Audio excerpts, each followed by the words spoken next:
আসসালামু আলাইকুম ওয়া রাহমাতুল্লাহি ওয়া বারাকাতুহু।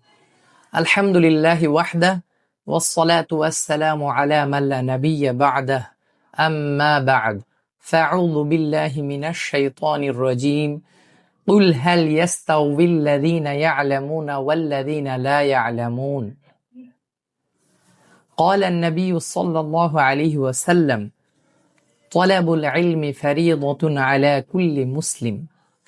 সম্মানিত সুপ্রিয় দর্শক শ্রোতাবৃন্দ, আমার সংকলিত বইয়ের তৃতীয় টপিক হচ্ছে ইলম অর্জনের গুরুত্ব।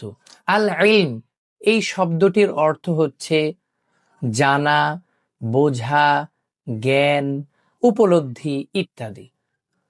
কথায় আছে, জ্ঞানহীন মানুষ পশুর সমান।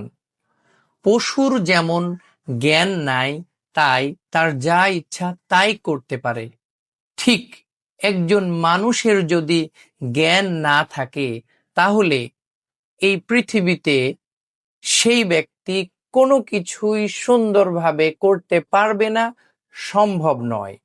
এই জন্যই মহান আল্লাহ রাব্বুল আলামিন পবিত্র কোরআনুল কারীমে বলেছেন, কুল হাল ইয়াস্তাউযিল্লাযীনা ইয়া'লামুনা ওয়াল্লাযীনা লা ইয়া'লামুন। অর্থাৎ, হে নবী, আপনি বলুন, যারা জানে আর যারা জানে না তারা কি সমান? উল্লেখিত আয়াত থেকে স্পষ্টভাবে বোঝা যায় মহান আল্লাহ রাব্বুল আলামিন জ্ঞানী এবং জ্ঞানহীন মানুষের উদাহরণ পেশ করেছেন। আলো আর অন্ধকার যেমনই এক নয়, জ্ঞানী এবং জ্ঞানহীন ব্যক্তি কখনোই এক নয়। জ্ঞানী ব্যক্তি তার জ্ঞানের আলোয় অন্ধকার পৃথিবীকে আলোকিত করতে পারে, কিন্তু একজন জ্ঞানহীন ব্যক্তি এই পৃথিবীতে শুধুমাত্র অন্ধকার ছড়াতে পারে, বিপর্যয় সৃষ্টি করতে পারে।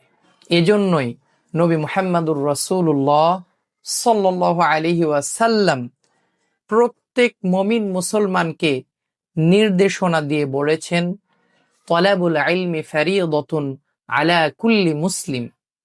অর্থাৎ, দ্বীনি ইলম অর্জন করা প্রত্যেক মুসলমানের ওপরেই ফরজ। অতএব একজন মুমিন হিসেবে, মুসলমান হিসেবে ইসলামের সকল বিধিবিধান সুন্দরভাবে পালন করার জন্য প্রত্যেককেই ইলম অর্জন করতে হবে।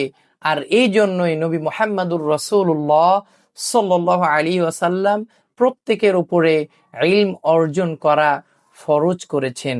তাই আসুন আমরা যে বয়সেরই হই না কেন, আমরা ইলম অর্জন করার চেষ্টা করি।